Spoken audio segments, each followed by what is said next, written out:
자, 오늘은 우리 우행 채널에서 가장 많은 관심을 받고 있는 여기민에 관한 이야기를 해보도록 하겠습니다. 해마다 여기민에 관한 영상들은 맨날 늘 베스트셀러였습니다. 그만큼 요즘에 여기민에 대해서 관심이 많이 있다 이렇게 볼 수가 있는데, 과연 미국이나 혹은 또 뭐 캐나다 다른 나라에 계신 분들이 왜 한국으로 이제 은퇴를 하고 와서 여기민을 할까? 여기에 대해서 제가 지난 3년 동안 한국을 왔다 갔다 하면서 한국에 여기민 하신 분들과 수많은 대화를 나누고, 또 미국에서 계신 분들과 또 많은 이야기를 나누고, 또 여러분의 댓글을 통해서 많은 여러분의 열망이 뭔가, 궁금한 게 뭔가, 이걸 쭉 종합해 보니까 해마다 좀 더 좋은 내용들이 나오고 있습니다. 자, 그래서 오늘 이제 또 2025년도 벌써 또 10월 달이 다 돼가고 그러기 때문에 이번 주 다음 주는 역이민에 관련된 이야기만 하겠습니다. 오늘은 전반적으로 역이민이 어떤 이유로 하면 좋은가, 거기에 대해서 이야기를 할 것이고요. 또 이제 역이민 중에서 우리가 한국에서 체류할 수 있는 방법이 몇 가지가 있죠. F4 비자를 받는 방법이 있고, 복수 국적을 받는 방법이 있고요. 또 F5라고 많이들 안 알려졌지만 F5 비자를 받는 방법도 있습니다. 저도 F5 비자는 솔직히 최근에 들어서 이 F5 비자의 존재에 대해서 좀 알게 됐습니다. 근데 많은 분들이 F5 비자에 대해서는 별로 얘기를 안 해요. 그래서 뭐 F4 비자 아니면 복수 국적, 이것만 관심을 좀 많이 갖고 있는데, 거기에 대해서 뭐 이번 주, 그다음에 다음 주까지 총 4회에 걸쳐서 쭉 이야기를 해보도록 하겠습니다. 오늘은 우선 첫 번째 시간으로요. 2026년도 이제 내년도부터 이제 우리가 개정판 한국 여기민 가이드 F4 비자, F5 비자, 복수 국적, 이건 뭐이고 우리가 왜 여기민을 하는가, 그걸 얘기해드리고, 내일은 이제 F4 비자에 대해서 이야기를 해드리고, 다음 주 토요일은 F5 비자, 그다음에 그 다음 주 일요일은 복수 국적에 대해서 이야기를 해보도록 하겠습니다.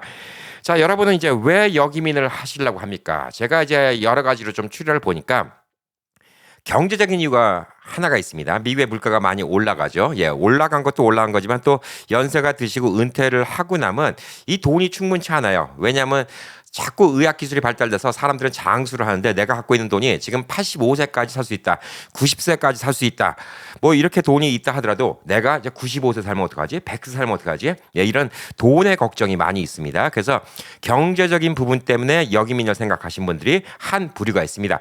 물론 연금 같은 걸 넉넉하게 받으면 별 문제가 없죠. 미국 평균적으로는 이제 한 2,000불 정도 받는다고 하니까 부부가 한 4,000불 정도 받고, 본인 집이라도 하나가 있다 그러면 사실상 그 물가에 따라서 연금은 계속 올라가기 때문에 별로 걱정이 안 될 수도 있지만, 미국에서 이제 한인분들이, 대다수 분들이 자기 비즈니스를 많이 하시고, 또 연세가 좀 나이가 들어서 이제 미국에 오신 분들이 많이 계시기 때문에 이 연금이 충분치 않은 경우도 있습니다. 노후 대책이 충분치 않은 경우도 있는데, 확실히 한국이 미국보다 물가가 싸긴 싸죠. 그러니까 이제 경제적인 문제 때문에 여기민을 생각하신 무리가 한 부류가 있습니다. 자, 또 한 부류는 외로움 때문에 이제 한국을 가시고자 하시는 분들이 있습니다. 물론 대도시 LA 같은데 뭐 이런 데는 진짜 뭐 한국과 다를 바가 없죠. 영어를 못해도 살 수가 있는 곳이지만, 최근 몇십 년 사이에 미국에 한인들이 없는 지역이 없습니다. 예전에는 뭐 한인들이 전혀 없는 주도 있었지만, 지금은 어디든 간에 한국인들이 있고, 심지어 이렇게 조그만 동네 한인 식당이 있어? 혹시나 하고 가보니까 또 한인들이 살고 계신 경우도 있습니다. 자, 근데 이런 곳에 계신 분들이 연세가 드시면서 외로움을 많이 느끼죠. 또 자녀들이 다 분가하고 독립하고 나니까 이제 부부 두 분만 계신데 많이 외로움을 느낍니다. 그래서 내 말이 통하는 곳, 이런 곳 한국으로 가면 좋겠다라고 생각하시는 분들이 있고, 또 아무리 이제 미국에서 오래 사셨다 하더라도 영어라는 게 이 마더텅이라고 하죠. 엄마의 언어를 물려받는 게 있어갖고, 어릴 때부터 영어를 안 하면 나이가 들면 그 가정에서 쓰는 말, 그 미미한 표현 같은 거, 이런 게 좀 부족한 경우가 있습니다. 그래서 나이가 들어도 영어를 그냥 통하는 데는 전혀 문제가 없지만, 뭔가 세세한 정의라든가 어떤 따뜻한 말이라든가 이런 거에서 좀 외로움을 느끼는 경우가 많이 있습니다. 그리고 또 외국인 배우자랑 사시는 분들 중에서 외국인 배우자가 이제 먼저 세상을 떠났다든가, 그런 뒤에 이제 한국으로 또 생각하시는 분들도 많이 있습니다. 그리고 또 한국에 아직도 형제들이나 부모님이 계신 분들, 이런 분들도 또 한국의 외로움 때문에, 내가 앞으로 살면 얼마 살까? 내가 이제 한국 가서 친정 엄마랑 좀 오래 있어야 되겠다. 혹은 형제들과 좀 재밌게 보내고 싶다. 이런 생각에 또 한국을 가시겠다는 부류도 한 부류가 있습니다. 자, 그리고 이제 마지막, 제가 크게 보고 있는 또 부류 중에 하나는 뭐냐면, 건강 때문에 한국 가신 분들이 많이 있습니다. 물론 미국에서도 65세 이상 되면 메디케어를 해주고요. 그다음에 또 경제적으로 또 힘드신 분들은 이제 메디케이드, 캘리포니아 같은 메디카를 해줍니다. 그래서 이제 미국에서도 보험이 있지만, 미국 보험이 과히 좋잖아요. 괜찮아요. 제일 큰 문제가 이제 네트워크라는 개념이죠. 인네트워크. 그래서 자기들끼리 연계되어 있는 병원만 가야 되고, 그다음에 또 미국 사람들이 일을 좀 느리게 하죠. 예, 그렇기 때문에 또 어포인트만 한번 잡는 게 힘들고, 뭐 그냥 간단하게 건강검진 1년에 한 번, 2년에 한 번 받는 것도 몇 번씩 왔다 갔다 해야 되고, 이런 점이 되게 불편하고요.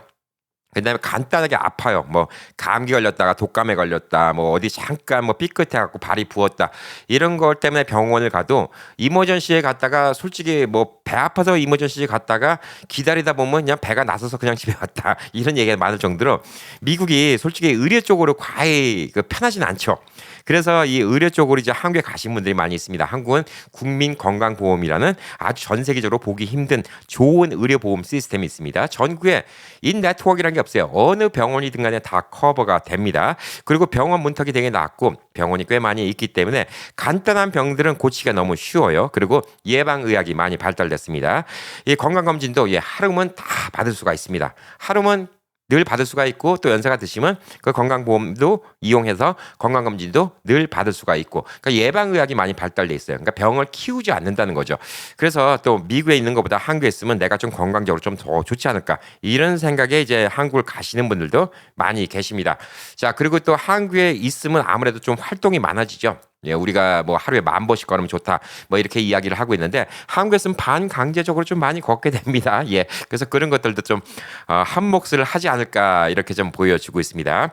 자, 그래서 제가 실제 경험한 거, 근데 또 한국에서 많은 분들과 이야기를 하고 들었던 거, 예, 이런 거에 대해 좀 이야기를 해 보도록 하겠습니다.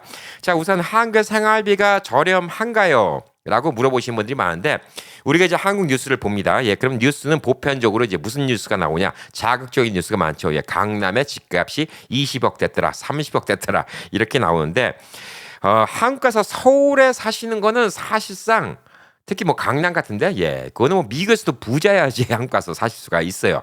집값이 그만큼 만만치가 않습니다.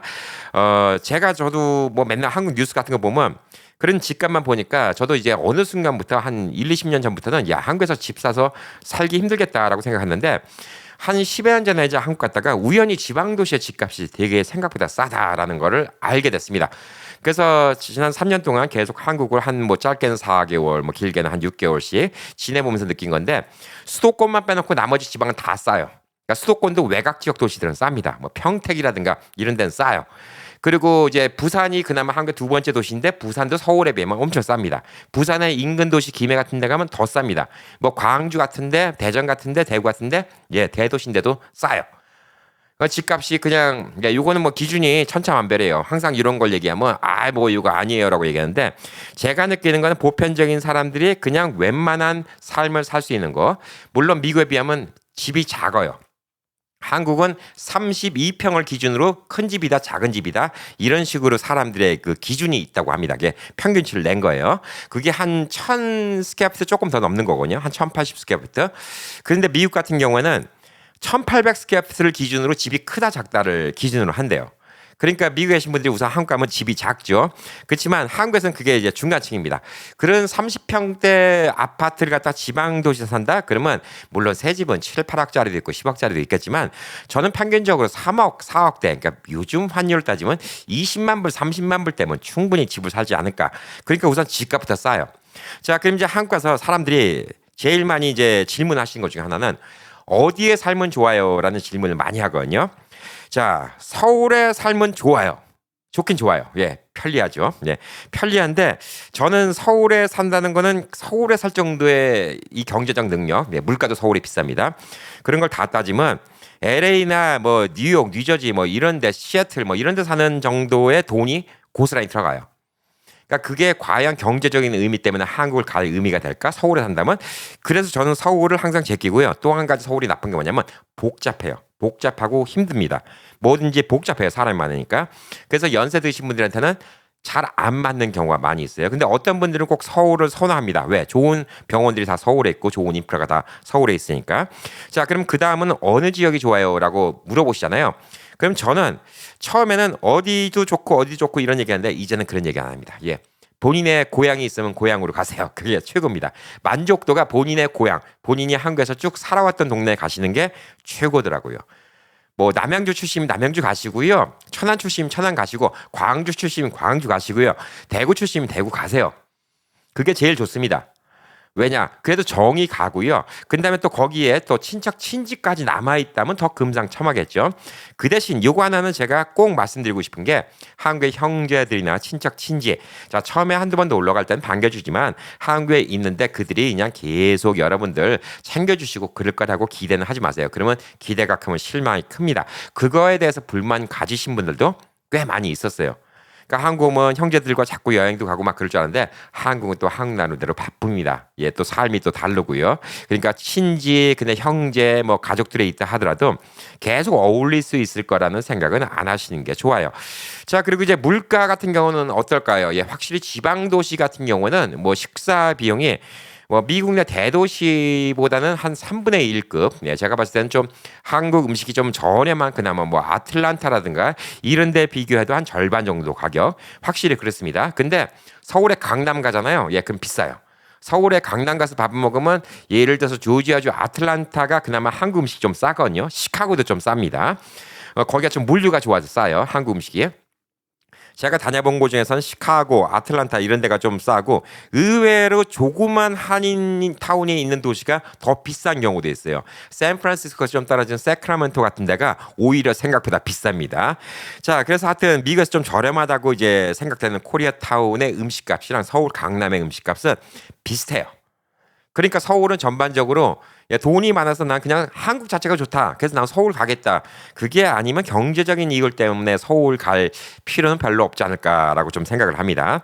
그래서 전 첫 번째로 본인이 이제 고향, 예, 본인의 고향을 가시는 게 제일 좋고 그 얘기를 하면 이제 이런 분들이 있어요. 나는 이제 뭐 부모님들 다 돌아가시고 뭐 형제들도 이제 뭐 우리 다 거의 다 돌아가시고 친척 친지도 없고 안삼도 없고 굳이 고향을 고집할 필요가 없는데 어디가 좋습니까?라고 얘기하면 그 다음에는 여러분이 뭐를 취미로 한지 생각해 보세요. 어떤 분은 공항 근처에 있어야지 마음 편하다고 그러는데 제가 그분한테 그랬죠. 아니 뭐 미국에 매일매일 출근하십니까? 공항 앞에 있는 게 무슨 의미가 있습니까? 예, 그럴 수가 있는데 자기가 이제 주변에 동남아시아 여행 다니는 거 좋다. 그러면 이제 공항 근처에 사시는 것도 괜찮아요. 예. 그리고 그걸 꼭 서울의 인천공항, 김포공항 이것만 고집할 필요가 없는 게 부산 쪽에서 동남아시아 가는 비행기도 많이 있습니다. 그러니까 부산 근처도 괜찮을 수가 있습니다. 자, 그렇게 생각하시는 분 있고 나는 골프 치는 게 좋아. 근데 좀 수도권 근처 가면 좋겠어. 그래서 또 용인을 또 선택하시는 분들도 있고요. 예를 들어서 예, 저는 난 전라도 쪽에 그 남해 쪽 바다 뭐 이런 게 참 좋아. 그래서 여수 같은 데 좋아하시는 분들도 있고요. 또 광주 같은 데 좋아하시는 분들도 있습니다. 또 부산이 아무래도 좀 활기차고 서울보다 물가가 싸. 예, 서울보다 물가가 쌉니다. 음식값도 기본적으로 서울보다 한 20-30% 싸요. 예, 부산이. 대도시인데도 그래요. 그래서 부산 같은 데를 좋아하시는 분들인데 부산도 괜찮죠. 근데 부산도 뭐 해운대 같은 데 일부 지역만 빼놓고는 집값이 한 다른 지역보다는 좀 비싸요. 두 번째 도시라서 한 4-5억대 이 정도면 쓸만한 집들 구입하지 않을까. 예, 물론 부산도 1억대 집도 있고요. 예, 다른 동네도 마찬가지입니다. 자, 그래서 이제 부산 근처에서 요즘에 좀 대안책이 되고 있는 게 김해라는 도시예요. 김해 신도시죠. 원래 김해 평야에 있는 곳에 도시가 생겼는데 부산 항이 너무 복잡하니까 요즘에 항구 업무를 이 김해 쪽 항구로 옮겼습니다. 그러니까 여기도 또 일자리가 많이 있어요. 그러니까 이제 지역 경제도 많이 활성화됐죠. 도시는 새로 만들었으니까 깔끔하고 아파트 깔끔하죠. 공원 잘 돼 있죠. 자, 그리고 나서 이제 부산에서 이제 김해까지 가는 이 교통이 전철이 또 지나가면서 요즘에는 20분 내면 부산 시내까지 왔다 갔다 할 수 있어요. 그러니까 부산이 너무 복잡함이 싫은데 부산의 인프라를 느끼고 싶으신 분들은 저는 그 근처에 김해라든가 그 북쪽에 이제 좀 올라가면 이제 월강 쪽으로 해갖고 좀 위쪽으로 올라가는 바닷가 쪽이 있어요. 부산 조금 교외 쪽도 괜찮아요. 그러면 이제 서울 교외 쪽으로 이제 어디가 있냐? 서울 이제 주변 위성도시에서 이것도 서울만큼 아니지만 넘사벽으로 비싼 데가 있죠. 예, 바로 뭐 강남 밑에 뭐 분당 같은데, 예, 천당 밑에 분당이라고 했죠. 예, 이런 데도 비싸고, 뭐 일산 같은 데는 뭐 옛날에 비해서는 많이 꺼지긴 했지만 아무래도 북쪽보다는 좀 남쪽이 좀 많이 그게 좀 사람들이 선호도가 높고요. 그다음에 옛날에 이제 수원, 예, 여기 이제 뭐 안양 있는 데서 쭉 내려가고, 예, 그 지역이 이제 지금 화성시로 됐죠. 화성시도 가격이 비싸요. 예, 화성시도 비싸고 시흥도 비싸고요. 인천도 많이 비쌉니다. 그래서 거기서 조금 더 내려가는 데가 이제 뭐 동탄, 예, 그다음에 이제 평택. 제가 이제 평택이 괜찮은 게 평택이 서울까지 고속 기차를 타면 한 18분이면 가요. 예. 수서역까지. 그러니까 한국에 이제 인프라가 잘 돼 있기 때문에 서울 가는 게 되게 쉬워요. 차 타고 가잖아요. 예. 날고 뛰는 제주가 있어도 차 안 막힐 때 가도 1시간 걸립니다. 서울. 차 막히면 2시간, 3시간 걸려요. 그러니까 차 타고 서울 가는 건 진짜 미련만 짓이에요. 그냥 고속기차 타고 올라가면 되는데 이게 이제 한국에 이제 안 가보신 분들은 좀 모르시는 게 요즘에 GTX라는 게 있습니다. GTX가 뭐냐면 쉽게 말해서 지하철인데 고속 지하철이에요. 그러니까 고속 지하철에서 150km까지 달리는 지하철입니다. 이 GTX가 지금 동탄까지 들어갔어요. 그래서 동탄 아파트 값이 비싼 거예요. 동탄에는 한 다른 데서 3억 준다. 예, 동탄 같으면 한 6억, 예, 7억 이렇게 두 배 값 합니다. 동탄이 괜찮은 게 서울에 비하면 서울의 20억, 30억짜리 아파트에 비하면 가격 저렴하죠. 깔끔하죠. 동네 신도시니까 그 GTX가 들어와요. 그러니까 GTX는 뭐가 이득이냐? 그냥 지하철 기다리는 것처럼 기다리고 있다면 GTX가 와요. 그리고 그거 타고 서울 가면 20분도 안 걸려요. 그리고 바로 서울 갑니다. 그러니까 서울 시내에서 이동하는 거고 똑같아요.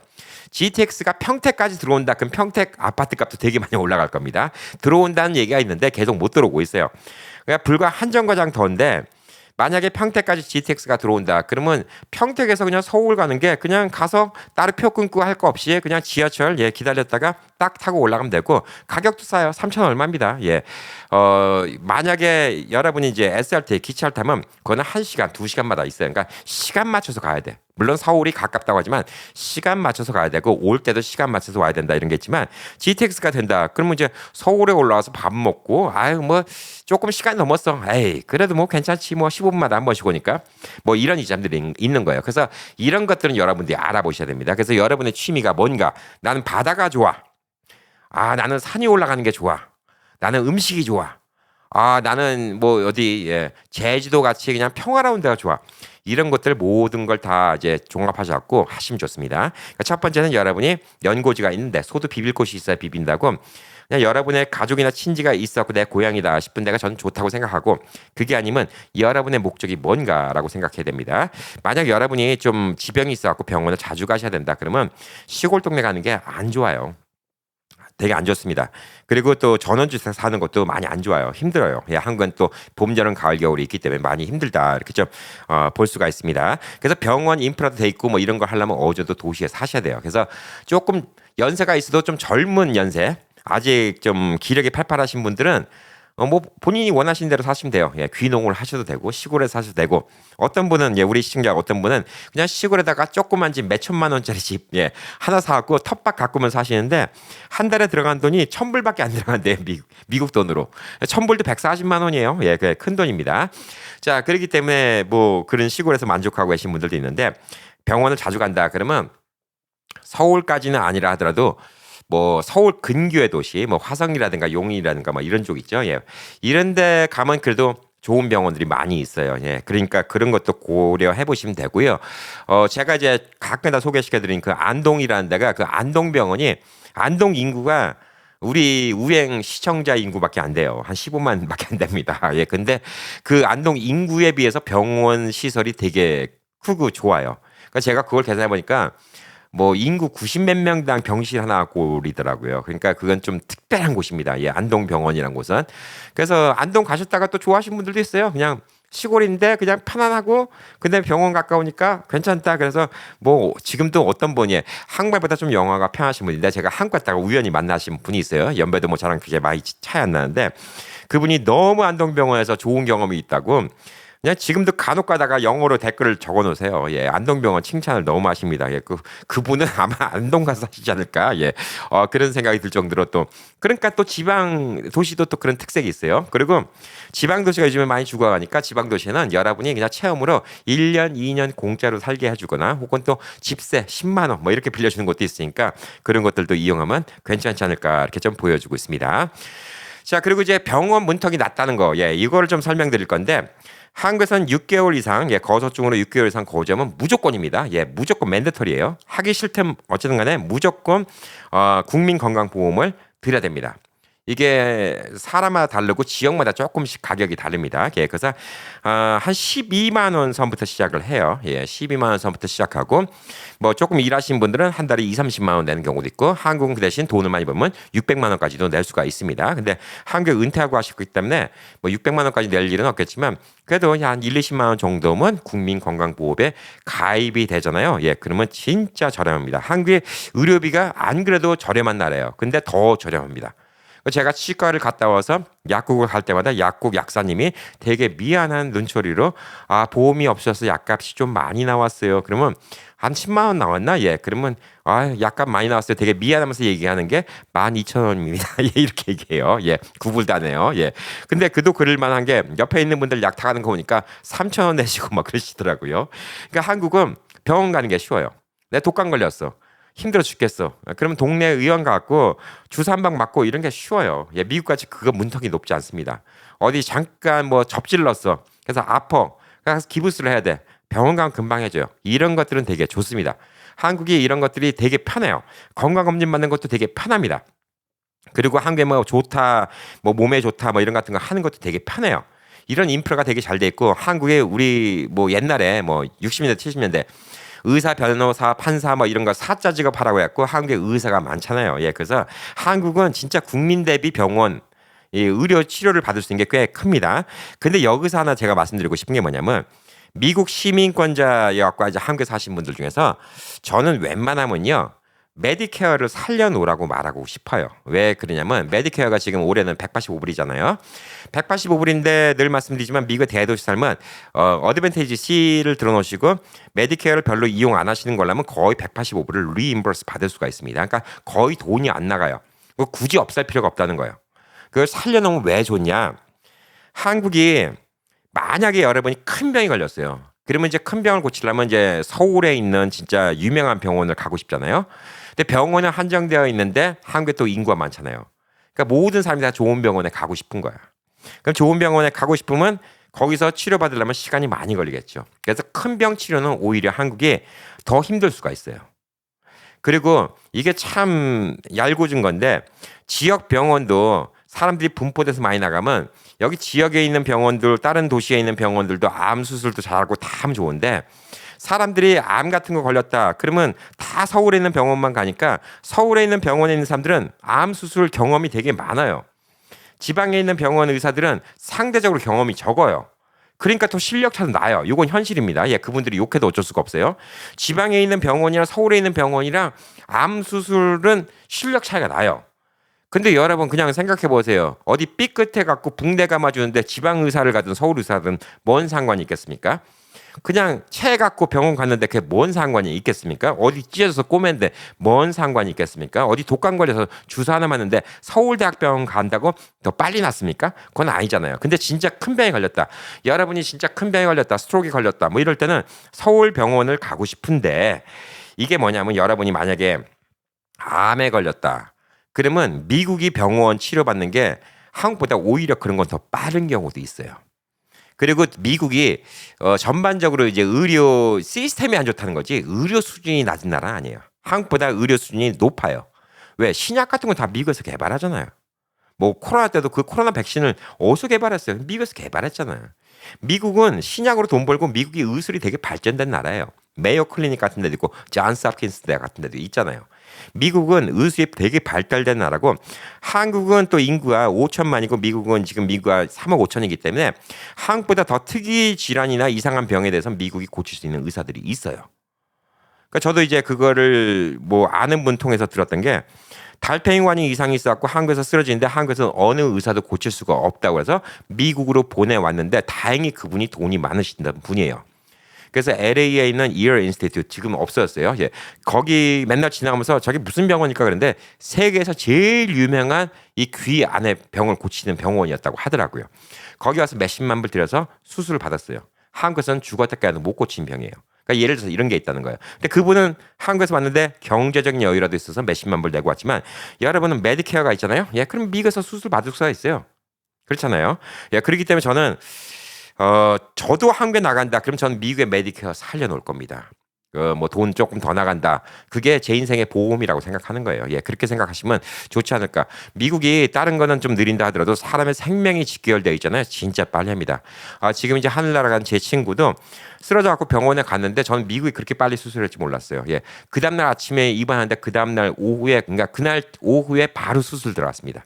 왜냐하면 뇌 안에 5cm짜리 그 혹이 있었거든요. 암이 있었거든요. 그러니까 너무나 심각하고 이것 때문에 뇌를 눌러갖고 사람이 언제 죽을지 모르니까 와 입원하자마자 바로 수술해 주더라고요. 근데 한국은 그게 쉽지 않아요. 예, 한국은 대학병원에 너무 많이 밀려 있기 때문에 좀 쉽지 않다. 예, 이렇게 좀 볼 수가 있습니다. 그러니까 병원 문턱이 낮다는 거는 한국이 되게 이득이에요. 그리고 또 한국이 좋은 게 뭐냐면 나중에 요양병원 같은 거 갔을 때, 예, 이럴 때 좋죠. 그냥 병원에서 요양병원을 하고 있는데 미국은 우선 메디케이드 받는 분들은 계속 있을 수가 있는데 메디케어는 90일 이상 못 있잖아요. 그러니까 롱텀 케어 때문에 미국에서 이제 나중에 고생하신 분들 많은데 한국 롱텀 케어, 한국도 돈을 내야 되지만 미국에 비하면 훨씬 싸요. 훨씬 싸. 예, 그 얘기를 하면 이제 막 한국에서도 맨날 그 얘기 하시는 거. 한국에서도 간호인 이거 한 명 붙이면 연변 사람 붙여도 몇백만 원이고 어쩌고 미국은 몇만 불 나가요. 그게 옆에 간병인 한 명 따로 붙이는 거, 예, 꿈도 못 꿔요. 미국에서 웬만한 부자 아니면요. 예. 그냥 미국에서도 그때 제가 뭐 알려드렸던 거 보면 알래스카 같은 데가 비싸요. 사람이 없어서. 그래서 롱텀 케어 하는데 한 달에 평균 10,000불 들어가는 데가 알래스카라고 하더라고요. 다른 지역도 5,000불, 6,000불씩 들어가죠. 5,000불, 6,000불 들어가도 4인실, 6인실 이렇게 써야 돼요. 근데 5,000불, 6,000불이잖아요. 예. 그러면 그 돈이면 한국에서 개인실 쓰고 간병인까지 다 붙여요. 저희 장인들은 3년 동안 그렇게 했잖아요. 예. 그러니까 그게 한국에서는 그게 가능해요. 그리고 몸이 아프면 사람이 영어도 잘 생각 안 나고 표현도 그렇고 그런데 한국인들이 옆에서 도와주면 얼마나 좋아요. 말 표현도 편하고 어디 아픈 거 얘기하기도 편하고 게다가 또 음식이 또 한국 음식 먹을 수가 있잖아요. 그게 또 많은 분들이 그래서 롱텀 케어 때문에 또 한국 생각하시는 분들도 많이 있기 때문에 이 건강을 생각하신다. 그러면 그것도 꼭 고려해 보시면 좋지 않을까라고 생각합니다. 자, 그리고 이제 여행인데 미국 여행할 때 많지. 근데 미국에서 몇십 년 살았으면 미국에서 웬만한 데는 다 가보셨을 거고 한국도 지금은 이제 한국 내에서도 갈 곳이 너무나 많이 있습니다. 뭐 인프라 잘 돼 있고 길도 잘 돼 있고 또 한국이 좁은 땅이라 하지만 또 한국에 또 주변 국가 많이 있잖아요. 미국은 주변 국가 그냥 멕시코하고 캐나다밖에 더 있습니까? 이제 남미 갈래도 진짜 뭐 7, 8시간 뭐 저기 뭐 밑에 뭐 페루인데까지 가면 열 몇 시간 이렇게 가야 되니까 한국 가는 거 못지않죠. 근데 한국은 한국 주변만 하더라도 동남아시아 갈 데가 많아요. 뭐 제일 가까운데 뭐 일본이 있죠. 근데 중국도 요즘에 관광 많이 가니까 중국도 있죠. 그다음에 동남아시아 나라들만 지금 뭐 한국 분들 많이 가신 데가 어디입니까? 태국, 베트남 제일 많이 가시죠. 예, 인도네시아, 근데 뭐 말레이시아, 요즘에는 또 미얀마, 캄보디아 뭐 이런 데 같은데 좀 싸다고 또 가시는 분들도 많이 있고요. 하여튼 주변에 갈 곳이 되게 많아요. 한국의 겨울이 춥다는데 춥다 하더라도 한 서너 시간만 가잖아요. 그러면 따뜻한 남극에 가고 즐길 수가 있어요. 골프 좋아하시는 분들, 예, 뭐 미국에서는 골프 1년 내내 친다. 뭐 미국도 모든 지역이 그런 건 아니지만, 예, LA 같은 데는 1년 내내 칠 수가 있죠. 그런데 그게 뭐 골프 치신 거 한국에서 겨울에 못 치잖아요. 예, 동남아시아 가시면 쳐요. 비행표 값 다 뽑힙니다. 한국보다 골프 치는 게 싸니까. 그래서 여행이 너무나 편리하다. 이렇게 좀 볼 수가 있고요. 그다음에 이 신토불이라고 음식. 예, 우리 한국인들은 이제 한국 음식을 너무나 좋아하죠. 건강한 식생활을 할 수 있다는 겁니다. 이 공기, 예, 한국 가시면 이제 공기가 안 좋다라고 얘기하시는 분들이 있는데 진짜 공기에 민감하신 분들은 저는 남쪽으로 가시라고 말씀드리고 싶어요. 예, 뭐 김해 같은 데가 하더라도 하늘이 파랗습니다. 뭐 안동 가면 매일매일 하늘이 파래요. 근데 서울 근처는 어쩔 수가 없어요. 한국 인구 5분의 2가 서울 근교에 다 모여 있어요. 5천만 인구 중에서 2천만이 서울 근교에 모여 있고 경기도에 한국 인구 절반이 모여 있어요. 그러니까 여기는 공기가 나쁠 수밖에 없어. 평택도 공기가 안 좋아. 그렇지만 지방 도시는 사람들이 많이 안 사니까 어때요? 공기 좋아요. 예. 뭐 안동 가도 맨날 푸른 하늘 봅니다. 예, 뭐 비 오는 날 아니면. 그다음에 뭐 김해 같은 데도 가도 그렇고. 그 대신 이제 한국이 이제 공기가 수도권 근처 공기가 안 좋지만 물은 좋아요. 근데 물은 또 미국에서 또 좋은데 또 따로 있지. 뭐 알래스카든 난 콜로라도에서 산다. 예, 물 좋죠. 그런 데 계신 분들은 이제 뭐 한국물 좋다. 뭐 특별히 못 느끼겠지만 특히 한국 분들이 제일 많이 사시는 LA 지역에 계신 분들, 예, 물 진짜 안 좋아요. 솔직히 미서부는. 저도 라스베가스 있지만 여기도 물 퀄리티 안 좋아요.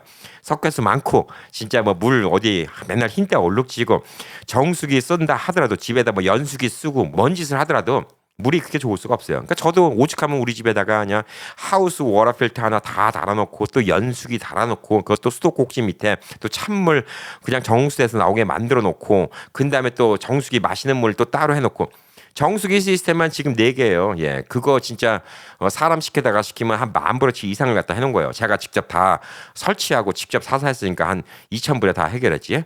그래도 한국물만큼 못해요. 한국 가면 진짜 물 좋다는 생각이 듭니다. 그래서 저는 이제 항상 얘기하는 게 사람이 그 물 좋고 예, 공기 좋은데 살아야죠. 예, 산 좋고 물 좋은데 산수가 좋은데 살아야 된다는 얘기가 공기가 좋고 물이 좋아야지 건강해요. 사람이 제일 많이 흡입하는 거.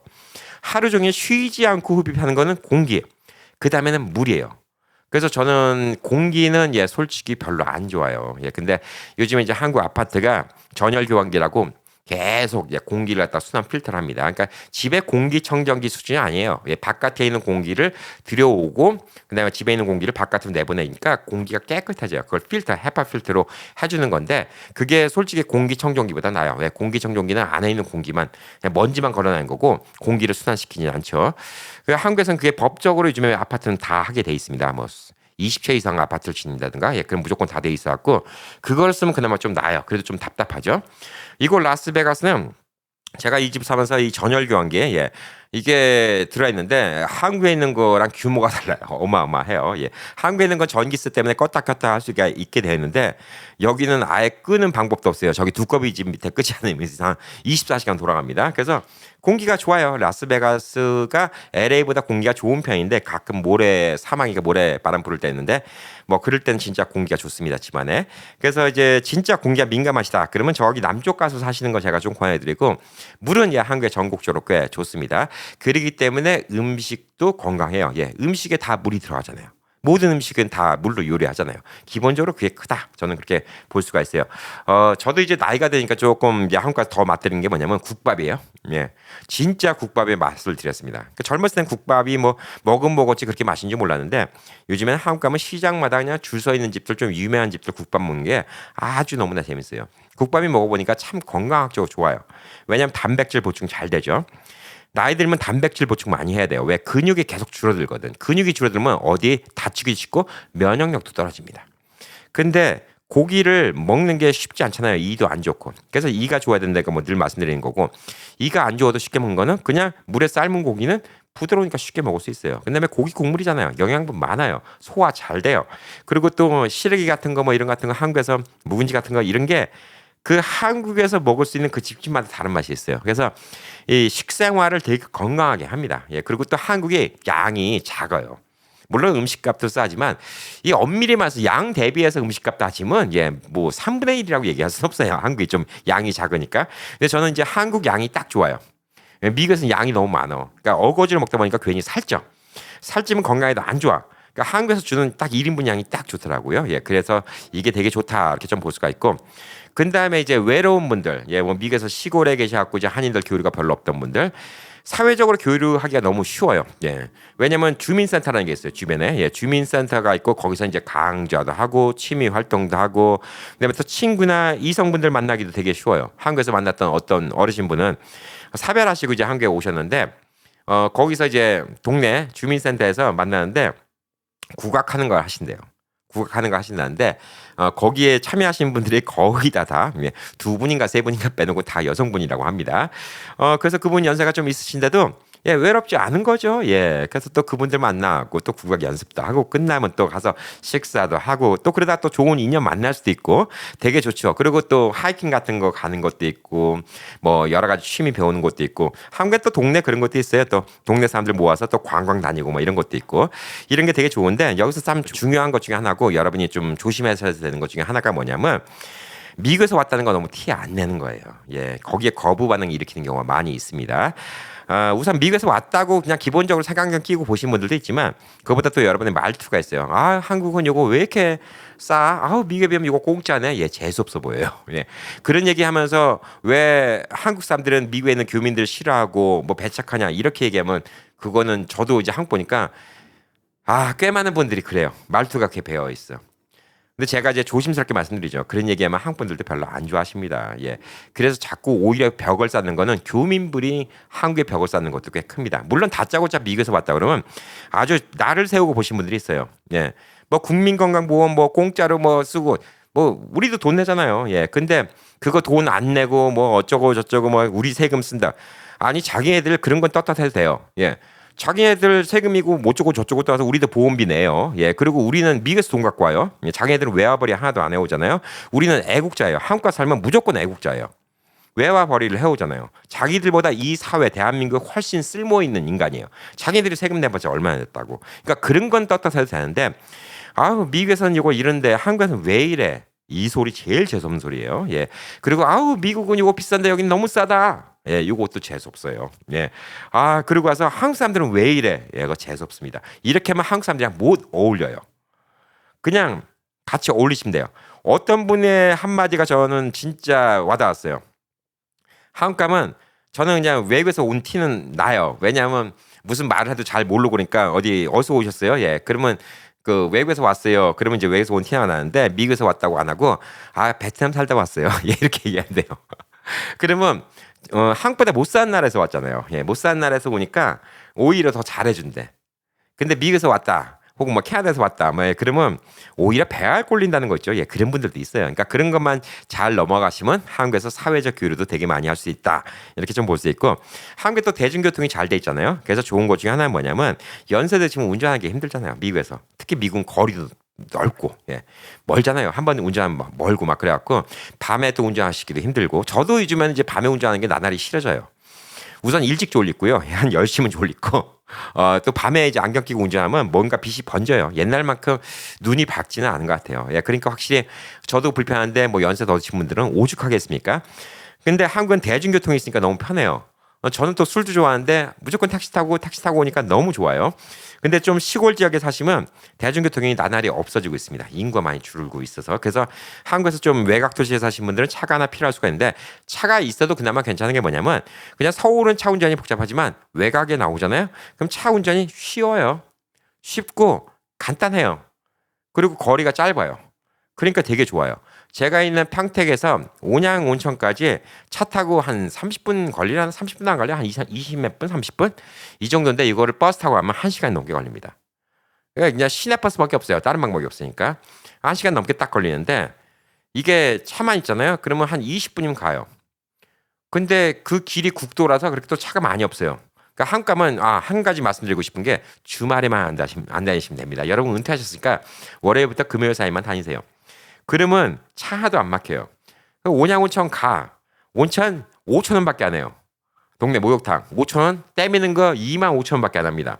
3만 원이면 떼밀고 온천 하시고 나와서 온양온천 시장 갖고 맛있는 국밥 하나 드시고 그러고 오시면 돼요. 얼마나 행복해요. 부부가 가봤자 예, 떼밀고 목욕하는 거 6만 원에다가 밥 먹고 갖고 8만 원이면 하루 즐겁게 보내고 옵니다. 예. 이런 것들이 있어요. 그래서 시골 동네 사시는 분들은 차가 필요하긴 해요. 저도 한국에 차 있습니다. 예. 진짜 싼 차가 있어요. 예. 미국 돈으로 한 1,300불 줬습니다. 중고차 하나 있어요. 예. 그래서 뭐 한국에서 뭐 누가 알아보는 것도 아닌데 뭐 좋은 차 끌고 다니면 뭐 합니까? 게다가 먼 거리, 장거리는 운전하기가 싫으니까 제가 막 부산을 간다, 서울 간다. 차를 아예 끌고 가지 않으니까 동네 마실용이니까 그냥 100몇십만 원짜리 자동차도 충분해요. 왜 충분하냐? 그냥 동네에서 고장 나봤자 고장 나면 택시 부르면 되잖아요. 뭐 집에 가는데 뭐 얼마 돈 들어가? 예, 근데 뭐 그냥 고속도로를 탄다 그러면 이제 그런 차는 좀 불안할 수가 있죠. 자, 그래서 이제 한국에 가서 하는 거 좋은 점을 좀 말씀드렸어요. 그래서 이런 것들 때문에 경제적인 이유 혹은 외로움 혹은 또 건강 이런 것 때문에 한국 가신 분들이 많이 있습니다. 자, 그럼 이제 미국 시민권들이 이제 한국에 가서 살 수 있는 방법이 크게 세 가지가 있어요. 이제 한국에서 좀 오래 체류할 수 있는 방법이. 자, 이거 영상 만들 때마다 늘 물어보시는 게 저는 영주권자인데 어떻게 받아야 되나요? 예, 영주권자는 한국 국적이에요. 자, 우선 본인의 여권을 확인하세요. 난 대한민국 여권이다. 그러면 지금부터 제가 한 얘기는 들을 필요가 없어요. 나는 미국 여권이다. 혹은 캐나다 여권이다. 뭐 멕시코 여권이다. 일본 여권이다. 뭐 다른 나라 여권이다. 그 나라 시민이잖아요. 예, 그런 분들이 지금 한국에서 체류하려면 석 달밖에 체류를 못 합니다. 여행 비자로는. 물론 다른 비자가 있어요. 취업 비자도 있고 여러 가지가 있는데 그 중에서 여러분이 한국에서 이제 오래 있을 수 있는 비자가 뭐가 있냐면 가장 많이 알려진 F4 비자입니다. 한국에서는 F4 비자라고 해요. 1, 2, 3, 4. 예. 한국에서 헷갈리지 않게 F4 비자라고 얘기해요. 그러니까 한국에서는 F4, F4 비자가 있고 F5 비자가 있어요. 그러니까 숫자 5예요. 1, 2, 3, 4, 5. F5 비자입니다. 그래서 이걸 제가 영어로 얘기해도 사람들이 헷갈려요. F4 비자라고 얘기하면 항상 어떤 분들은 F5 비자로 잘못 들으신 분들이 있어요. 예. 그래서 F5 비자라고 얘기를 하면 되는데 한국에서는 F5 비자라고 하니까 F 숫자 5인데 또 그거 갖다가 F5 비자랑 헷갈리신 분들이 있어요. 그러니까 숫자 4, 5가 있습니다. F4 비자, F5 비자가 있고요. 복수 국적을 받는 방법 이 세 가지가 있습니다. 자, 이거를 이제 내일은 F4 비자, F4 비자 얘기할 거고요. 그 다음 주에는 F5 비자, 그 다음에 복수 국적 이렇게 좀 이야기를 하도록 하겠습니다. 자, 우선 F4 비자, 저는 F4라고 얘기하겠습니다. F4 비자가 이건 특별한 비자예요. 이거는 우리가 한국인이었기 때문에만 받을 수 있는 비자입니다. 그래서 이게 아주 특별해요. 배우자가 외국인인 분들이 있어요. 예, 배우자가 외국인인 분들이 있어요. 미국인이라든가 다른 나라 분들이 있는데 저희 남편도 받을 수 있나요? 예, 못 받습니다. 왜? 한국인이 아니었기 때문에. 그런데 F4 비자에 배우자 비자는 받을 수가 있어요. 예, 그렇지만 F4 비자를 하면서 남편은 배우자로 신청해서 받을 수 있지만 F4 비자는 한국인이었던 사람. 혹은 적어도 할아버지 할머니가 한국인이었던 사람, 미국에서 태어났다 하더라도, 그러니까 내가 미국에서 태어났어, 우리 애도 미국에서 태어났어, 근데 우리 아버지가 옛날에 한국인이었어, 예, 그럼 받을 수 있어요. 그래서 연변에 계신 분들도 F4 비자를 많이 받을 수 있는 거예요. 쉽게 말해서 재외 동포 비자라고 이야기를 하고 있는 건데 미국이나 해외 시민권자한테 주는 특별 비자입니다. 자, 오늘은 이제 개요만 말씀드릴게요. 많은 분들이 헷갈려요. 거소증과 F4 비자를 헷갈리신 분들이 있어요. 비자는 비자예요. 입국 허가서입니다. 그래서 거소증과 F4 비자를 헷갈려서 많은 분들이 댓글에 잘못 적으신 분들이 있어요. 또 다른 분들이 또 그걸 읽고 헷갈리죠. F4 비자 3년 주던데요. 아니요. F4 비자는 5년을 줍니다. 5년 복수 비자예요. 복수 비자는 뭐냐? 멀티플 비자라는 얘기입니다. 무제한으로 왔다 갔다 할 수 있어요. F4 비자 5년짜리를 받으면 무제한으로 왔다 갔다 할 수 있습니다. 5년마다 갱신하시면 돼요. 자, 근데 이제 한국 가면 거소증이라고 한국의 주민등록증처럼 해외 동포 거소증이라는 걸 줍니다. 자, 이 거소증은 뭐냐면 거소, 예, 어디 지난다는 거죠. 한국의 주민등록증이라고 하죠. 예, 주민이 어디 사는지 등록을 해야 된다는 겁니다. 한국에서 어디서 살고 있는지 그 거소를 증명하면 거소증이라는 걸 줍니다. 이 거소증은 2년짜리 혹은 3년짜리만 줍니다. 그래서 사람들이 이 3년짜리 받고 와서 F4 비자를 3년짜리 준다고 생각하는데 F4 비자는 5년짜리를 줍니다. 그럼 그 얘기는 뭐죠? 예, 거소증을 그 사이에 2번 갱신을 해야 됩니다. 2년짜리, 3년짜리 이렇게 하면 5년이 되겠죠. 자, 그리고 이제 5년짜리 못 받는 특별한 케이스가 있어요. 예, 무슨 케이스일까요? 여러분의 미국 여권이 여권 날짜가 3년밖에 안 남았어요. 예, 그럼 F4 비자도 3년밖에 안 줍니다. 예, 여권이 만료되니까 그 이상은 안 줍니다. 그 케이스가 아닌 이상은 F4 비자는 무조건 4년을 줍니다. 한국에 들어가면 2년짜리를 받았다는 분이 있는데 저는 3년짜리를 받았어요. 예, 요거 차이를 알려드릴게요. 요거는 이제 내일도 설명드리겠지만 미국에서 우선 F4 비자를 신청할 수 있어요. 미국의 영사관에서. 근데 미국의 영사관에서 거소증은 신청 못해요. 왜 신청 못할까요? 간단하잖아요. 한국에 안 살잖아요. 거소는 뭐랬죠? 어디 산다는 증명이에요. 거소를 증명 못하기 때문에 미국에서는 거소증을 받을 수가 없겠죠. 이해 가시죠? 자, 그렇기 때문에 미국에서는 F4 비자만 먼저 받아놓을 수가 있어요. 그리고 한국 가서 F4 비자가 있으니까 거소증을 신청할 수가 있습니다. 자, 그럼 이제 한국에서는 이제 벌써 F4 비자 받자마자 이제 한국을 가도 어떻게 되죠? 예. 받자마자 한국을 가도 그 기간이라는 게 있잖아요. 어느 정도 좀 시간이 있잖아요. 예, 시간이 있으니까 2년짜리를 줍니다. 그리고 그 2년짜리 끝나면 또 2년짜리 또 줘요. 그럼 4년밖에 안 되죠. 그 대신 아직 그러니까 F4 비자의 유효 기간 안에 있죠. 근데 한국 가자마자 3년짜리를 준다. 그럼 벌써 한 달이 지났어. F4 비자 받고 그냥 바로 한국 나가고 신청하는데 한 달이 지났어. 그럼 3년짜리 줬어. 그 다음에 2년짜리 줘요. 예, 그럼 어떻게 되죠? 예, 1년의 공백이 안 맞죠. 그래서 재밌는 게 뭐냐면 미국에서 F4 비자를 받고 한국 가서 거소증 신청하면 2년짜리를 주고요. 한국에서 F4 비자와 거소증을 같이 신청하면 동시에 나오기 때문에 3년짜리를 줍니다. 저는 이제 한국에서 신청하시는 거를 더 권해드려요. 왜? 어차피 거소증 받으려면 한국에서 또 예약하고 가서 기다려야 돼요. 그러니까 저는 그냥 한국에서 받는 거를 그냥 권해드려요.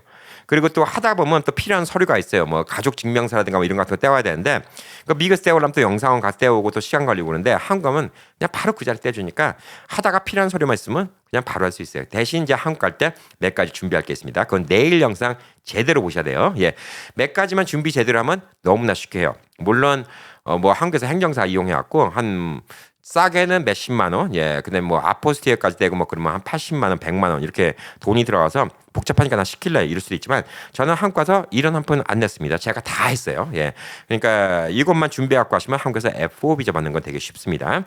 F5 비자를 얘기하고 있는 유튜브는 못 봤어요. 예, 뭐 제대로 설명한 데를 못 봤어요. 저도 이제 알게 된 지가 이제 1년밖에 안 됩니다. 이게 영주권이에요. 쉽게 말해서. 네, 영주권이기 때문에 한국에서 F4 비자 갖고 잠깐 살래가 아니라 나는 한국에서 쭉 한 5년이고 10년이고 살고 싶은데 미국 시민권은 놓고 싶지 않아. 이런 분들은 F5 비자를 하시는 게 좋아요. 쉽게 말해서 영주권이에요. 영주권이고 이분들은 거소증 받는 게 아니라 외국인 등록증이라는 걸 받습니다. 예, 이게 편해요. 예, 그리고 F4 비자를 우선 받아야 돼요. 예, 이걸로 한국에 최소 2년 이상 체류를 해야지 신청이 가능합니다. 이것도 한국인들한테 혜택이에요. 왜? F4 비자는 한국인만 받을 수가 있으니까. F5 비자는 다른 외국인들 한국에서 5년 이상 살아야 돼요. 근데 우리 같은 이제 뭐 원래 이제 한국인이었던 분들은 F4 비자 받고 한국에서 2년만 살면 F5 비자 바로 신청할 수가 있습니다. 근데 이 F5 비자 영주권 차이는 뭐냐? 그냥 체류 기간 제한이 없어요. 무제한이에요. 그냥 미국 시민권인데 한국에서 F5 비자 받고 돌아가실 때까지 한국에 살아도 전혀 문제가 없어요. 단 영주권이기 때문에 몇 가지 제약이 있죠. 뭐 당연히 선거권 없고요. 한국 국민이 아니기 때문에. 그리고 또 여러분이 또 정치 쪽에 나갈 수도 없습니다. 예. 그리고 한국 국민으로 취급이 안 되기 때문에 만에 하나 다른 나라 가도 대사관 가도 한국 대사관의 도움은 못 받죠. 예. 미국 국적이면 미국 대사관, 캐나다 국적이면 캐나다 대사관, 예, 여기에 도움을 받아야 됩니다. 그냥 한국인은 아닌데 외국인이에요. 근데 한국에서 평생 살 수 있어요. 그냥 미국 영주권은 요즘에 10년인가 그 기간이 있죠. 예, 체류 기간이 없어요. 한국 영주권은. 예, 한국 영주권이라고 생각하시면 됩니다. 미국도 영주권이 옛날에는 expiration date가 없었어요. 저 왔을 때 받았던 거는 저는 체류 기간 그 expiration date 없는 걸 받았어요. 전 86년도에는 그냥 무제한이었어요. 그때 당시 무제한이었어. 요즘에 10년이더라고. 예. 저도 뭐 나중에 남의 거 보고 알았어. 저 때는 그게 없었어. 무제한이었어. 그런데 그 영주권이라는 거는 미국이나 한국이나 마찬가지인 게 영주권 뭐냐면 그 나라에 살게 해준다는 권한인데 그 나라에 안 살고 오래 있어. 그럼 그 나라에 대해서 뭐라고 생각해? 이 사람은 왜 우리나라에 안 살면서 영주권 왜 받아갔지? 아니 줄 이유가 없잖아. 이 나라 혜택만 받아가면서. 예, 그렇게 생각하니까 미국도 보통 6개월 이상 해외 체류하면 그 사유서를 내야죠. 왜 체류했는지. 요즘에는 뭐 서술이 좀 시퍼러니까 6개월 이상 있다가 괜히 미국 못 들어올까 걱정되는 분들도 많이 있을 거예요. 영주권자들. 그래서 옛날에는 뭐 영주권자도 2, 3년 한국에 있다 와도 미국에서 아니 그냥 한국에서 부모님이 아파갖고 병원에서 뭐 간호하다가 이렇게 왔어. 나 미국에 집도 있고 어쩌고. 그러면 다 들여보내줬어. 근데 이제 미국도 요즘엔 6개월이라는 게 있죠. 예, 한국은 2년 이상 해외에 계속 거주하면 자격을 취소할 수 있습니다. 그러니까 F5 영주권 비자는 어떤 분들이 좋냐? 그냥 한국에 대대서 살 거예요. 미국은 간혹 가다 올 거야. 미국에 애들도 보러 와. 왔다 갔다 하시는 분들은 F5 비자가 훨씬 더 좋아요. 자, 그리고 이제 원래 F5 비자를 모르는 분들은 복수 국적을 받으면 좋겠다라고 생각하는데 저는 복수 국적에 득보다는 실이 많아요. 복수 국적을 받으면 우선 한국인이에요. 그러니까 득은 뭐냐? 첫 번째, 여러분이 한국 국민으로서 해외 어디 나가든 간에 한국의 혜택을 받을 수 있어요. 예를 들어서 여권 파워만 하더라도 한국 여권 파워가 미국보다 좋아요.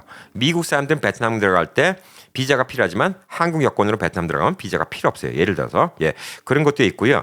근데 한국 투표도 참여할 수 있고 진짜 한국 정치도 참여할 수가 있습니다. 그렇지만 세금 부담이니 여러분의 이제 국민으로서 의무는 양쪽 나라에 다 지어야 돼요.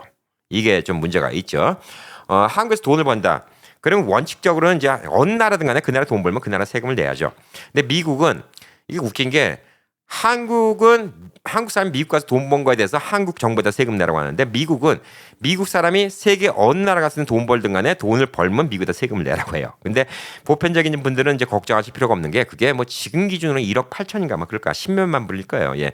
뭐 그 정도로 고소득자 별로 없잖아요. 그 이상 벌면 거기 차액에 대해서 미국 세금도 내야 되고 또 한 가지 문제는 뭐냐면 소득세 같은 거 한국 부동산 같은 거 하면 한국 국민이 되면 이제 한국에서도 상속세를 내야 되죠. 예. 상속세 내고 거기 또 프라핏 남은 거에서도 미국에다가 또 프라핏 생겼으니까 세금을 내야 됩니다. 실제로 제 주변에 그런 분들이 있어요. 옛날에 한 30년, 40년 전에 아파트 2억 주고 샀는데 그 아파트가 한 뭐 2, 30억 됐는데 야, 20억 생긴다. 좋다고 했는데 한국에서 그거 파니까 상속세가 너무 뚫겨 잡고 그거에서 막 한 7, 8억 떨어지고 또 그 돈을 또 미국 갖고 오니까 또 한 40% 정도 또 세금을 내야 되고 그래서 결국은 한 18억, 20억 이렇게 남는 줄 알았는데 나중에 주머니 남는 건 3억, 4억밖에 안 남는다. 이런 문제가 생길 수가 있어요. 저는 그래서 복수 국적이 과연 꼭 필요할까 이런 생각이 들어요. 물론 대한민국 국민이란 좀 자랑스러운 이런 건 좀 있죠. 그리고 또 자녀들이 미국에서 무슨 일을 할지 모르잖아요. 정부 관련된 분들은 자녀 출세에 방해가 됩니다. 복수 국적의 문제는 안 되지만 자녀 취업에 불이익이 있을 수가 있기 때문에 이거는 좀 문제가 있을 수가 있어요. 그 대신 복수 국적이란 건 양나라의 국적을 다 갖고 있는 거기 때문에 어떤 분들이 이런 질문을 하세요. 저 시민권자인데 한국에서 오래 살다 보면 시민권 취소되지 않을까요? 안 돼요. 미국 시민인데 어디다 쫓아냅니까? 미국 국적을 없애버리면 전 세계적인 뉴스예요. 무국적자로 만드는 거는 그건 말이 안 됩니다. 여러분이 미국 시민권자잖아요. 여러분이 미국 시민권을 포기하지 않는 이상 여러분이 앞으로 30년, 40년 돌아가실 때까지 한국에 살다가 미국 땅 한 번도 안 밟아도 여러분 미국 시민이에요. 그 시민권 살아 있습니다. 그거는 없앨 수가 없어요. 그런 걱정하시는 분들은 걱정하실 필요 없습니다. 자, 그렇지만 영주권은 안 그래요. 영주권 받고 미국에 왔어요. 여러분이 미국에서 영주권 받고 있다가 한국에서 한 5년 동안 미국에 안 들어와요. 그럼 영주권 취소돼요. 너 미국에 살 의미가 있냐? 너 미국 시민도 아닌데? 쫓아야죠. 옛날에 영주권이나 미국 시민권이나 별반 차이 없다고 생각했어요. 우리 한국 분들이. 게다가 옛날에 70년대, 80년대만 하더라도 조금 보수적인 생각이 있었고 어떻게 내가 한국 국적을 버리고 미국 국적을 하냐 이렇게 생각하시는 어르신분들도 있어서 일부러 영주권만 갖고 계신 분들이 있는데 옛날에 뭐 영주권이나 시민권은 차이가 없었죠. 뭐 투표하는 거 말고는 차이가 없었는데 영주권도 또 게다가 또 익스프레션 데이도 없었잖아요. 그런데 요즘에는 이제 영주권 좀 워낙 서술이 시퍼러니까 시민권 따겠다는 분들이 좀 많이 있죠. 영주권 차이가 있어요. 그러니까 그 반대로 말해도 아까 말한 F5 비자라는 거, 영주권 비자, 한국 영주권 비자를 받아도 한국에서 그걸 받아갖고 미국에 가서 2년 이상 계속 미국에 처리하면 한국에서 취소가 될 수 있어요. 당신 이럴 바에 영주권 왜 받았어? 이렇게 되는 경우가 있죠. 근데 복수 국적을 받으면 딱 좋은 거야. 또 뭐가 있냐? 한국에서 한 5년 살다가 미국에서 한 5년 살다가 또 한국에서 한 10년 살다가 미국에서 한 10년 살다가 그래도 양쪽 나라 국적은 고스란히 살아 있다는 거. 이게 가장 큰 차이가 아닐까라고 좀 생각합니다. 자, 그래서 이 세 가지 방법이 있어요. 이 세 가지 방법을 다시 한번 리마인드 시켜드리고, 물론 옛날 영상도 찾아보시면 있습니다. 다시 한번 또 리마인드 시켜드리고 또 바뀌는 부분, 뭐 미묘하지만 조금씩 바뀐 부분이 있어요. 그것도 갖고 2026년도 개정판으로 쭉 제가 재외동포 F4 비자, F5 비자, 그다음에 복수 국적 방법, 내일, 그다음에 또 다음 주 토요일, 일요일 계속 시리즈로 보내드리도록 하겠습니다. 자, 우선 여러분이 역이민을 해야 되는 이유를 찾아보세요. 굳이 역이민 할 필요가 없다. 저도 요즘에 고민입니다. 저도 참 고민인 게 지금 한국가 살아야 될까 미국 살아야 될까 이 고민인데 이건 저 개인적인 고민이에요. 한국 가면 한국이 참 재밌어요. 편하고 재밌고 근데 돈도 절약이 많이 돼. 심지어 이런 생각까지 들어요. 한국에 살면 한 달에 한 5천 불은 덜 들어가요. 미국 사는 것보다. 한 달에 5천 불씩 1년 모으면 6만 불이고 10년 60만 불이에요. 집 한 채 값이 더 생겨요. 그러면 내가 굳이 미국에 살 필요가 있을까? 이런 생각이 들 때가 있어요. 그리고 또 건강을 위해서 한국에서 좀 뭔가 해야 되겠다. 하다못해 제가 지금 이제 건강을 위해서 운동도 하고 검도도 가고 그러지만 이 검도 가는 것도 차 타고 가야 되잖아요. 근데 한국 같은 데는 진짜 뭐 도장도 근처에 있고 체육관도 근처에 있고 그다음에 또 무슨 영양사나 퍼스널 트레이닝 이런 것도 가격도 미국에 비하면 훨씬 싸고 건강해지려면 한국이 진짜 괜찮아요. 그래서 한국 가 살까? 근데 한국 가면 이상하게 알게 모르게 갑갑함이 있어요. 그 갑갑함이 이건 저 개인적인 느낌입니다. 뭔가 지금 또 한국 와서 또 작년에도 있었고 미국 와서 또 올해도 있고 또 미국 와서 또 느끼는 게 뭔가 했더니 몇 가지 포인트가 있더라고요. 첫 번째 한국 집 아파트 천정이 낮아요. 한국은 거의 7피트 기준입니다. 문자 끝이 거의 천장이에요. 근데 미국은 그냥 싼 아파트도 문짝 위로 1피트가 더 있어요. 근데 이런 하우스 같은 데는 좀 특이하게 만든 데는 뭐 저희 집 같은 경우도 지금 뭐 9피트가 넘어갑니다. 천장이 10피트. 그다음에 좀 단층 집인데 좀 시원하게 만든 집은 천장이 12%죠. 그 천장 높은 개방감이라는 게요. 그게 꽤 차이가 있어요. 그리고 확실히 천장이 높으니까 집에 공기가 순환이 잘 돼서 그런지 하루 종일 집에만 있어도 갑갑하질 않아. 한국은 몇 시간을 집에 못 있겠어. 뭔가 깝깝해. 그 전열 교환기라는 걸로 공기를 다 순환시켜도 뭔가 깝깝해요. 공기가 항상 숨이 막혀, 한국은. 그러니까 그게 첫 번째 좀 큰 게 있어요. 집이 좀 크다는 거, 미국이. 그리고 집이 또 미국에서는 하우스를 많이 쓰니까 집 뒤쪽에 뜰이니 뭐니 이렇게 나가면 탁 트여 있잖아요. 이게 편해. 그리고 주차 이런 거에 대한 스트레스가 없어요. 자동차 다닐 때 스트레스가 없어. 미국은 대도시 살면 언제 권총 강도가 들어왔고 나를 갖다가 막 위협할까? 뭐 대도시 일부 대도시 나쁜 지역은 그런 좀 불안감이 있는데 한국은 범죄에 대한 불안감은 없는데 길에 건널 때마다 신경이 쓰여요. 어떤 미친놈이 와서 안 세우고 확 갈까? 두리번 거리게 돼. 항상 그 긴장감이 LA 코리아타운 한복판 밤에 걷는 만큼 긴장감이 한국에서는 맨날 있어요. 사람 보고 차 세워주는 케이스 없어요, 한국에. 그러니까 그런 스트레스도 꽤 커요, 한국이. 그러니까 그게 크고 동네가 조그마니까 갈 수 있는 데가 맨날 다람쥐 쳇바퀴야. 그래서 그게 또 답답함이 있는 거예요. 그래서 이걸 한국이 참 편해. 모든 게 밀집되어 있으니까 편한 게 그냥 요리하다가 대파 떨어지면 밑에 마켓에서 사오면 되는데 그 편안함이 또 나를 갑갑하게 만드는 게 있고요.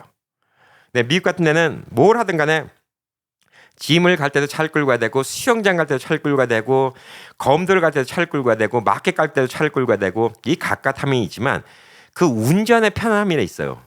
그리고 또 운전하면서 또 풀리는 게 있어. 길이 널찍널찍하고 자연이 막 퍼져 있고 특히 라스베가스 같은 데 막 지평선이 보이고 막 그러니까 야 이런 게 또 알게 모르게 사람들한테 스트레스 주는 게 있어요. 그래서 저는 지금도 고민입니다. 예, 고민인데 아까 처음에 말씀드린 이런 포인트를 다 좀 생각해 보셔갖고 여기민을 내가 관심이 있다. 예, 그런 분들은 내일부터 영상 놓치지 마시고 다음 주까지 쭉 보십시오. 예, 제가 중간중간에 방법도 방법이지만 많은 분들의 경험담을 얘기해 드릴 거예요. 이 여기민 가이드가 다른 분들의 영상과 좀 다르다. 그러면 물론 정보는 뒤져보면 인터넷에 많이 있어요. 다르다는 뭐가 다르냐? 저는 수많은 분들을 만나고 얘기를 듣고 그분의 경험담을 알려드리는 거예요. 예, 그게 조금 다른 분들의 영상 혹은 다른 분들의 자료와는 다를 수가 있으니까 재밌게 들어주시고 오늘 영상 재밌었다. 오늘 또 처음 봤는데 생각외로 캠피디 여기민에 다니니까 재밌는데 아직 구독 안 하셨으면 구독 당연히 해주시고요. 구독하셨던 분들 또 누르면 구독 풀립니다. 구독하시고 나면 종 모양으로 된 거 이렇게 딱 작대기 걸어있는 거 그거 딱 누르면 종이 풀리면 이렇게 반짝하고 딱 풀리잖아요. 새 영상 올라올 때마다 여러분의 전화기로 알람이 뜹니다. 그러면 영상 안 놓치겠죠. 그리고 영상을 항상 보시면 좋아요는 무조건 누르고 시작하세요. 영상 보시기 전에 밑에 좋아요, 엄지손가락 꾹 붙어 눌러주시고 그래야지 많은 분들이 또 유튜브에서 밀어갖고 많은 분들이 봐주시고 저도 더 좋은 영상 만들 수가 있고요. 그다음에 여러분이 댓글 달아주시잖아요. 댓글은 저한테 진짜 영상 달아주는데 최고의 힘입니다. 제가 여러분께 무슨 돈을 바랍니까? 뭘 바랍니까? 최고의 힘입니다. 이렇게 해도 진짜 여러분들 중에서 감사하다고 한국에서 우연히 만나고 평택에서 우연히 만나면 저 밥 사주시겠다는 분들 되게 많아요. 예, 또 밥도 많이 얻어먹었습니다. 감사합니다. 그렇지만 대다수 계신 분들은 저한테 밥 안 사주셔도 감사해요. 그냥 댓글 하나 달아주시는 게 저한테 밥 사주시는 거하고 똑같습니다. 여러분의 응원이 진짜 중요합니다. 예, 그 응원으로 우리 우연한 행복 채널이 이렇게 많이 커졌습니다. 자, 오늘도 좋은 하루 되시고요. 여기민의 꿈, 나는 과연 여기민을 가면 좋은 사람인가 아닌가 한번 냉철하게 생각해 보시는 하루 되시기 바라겠습니다. 파이팅!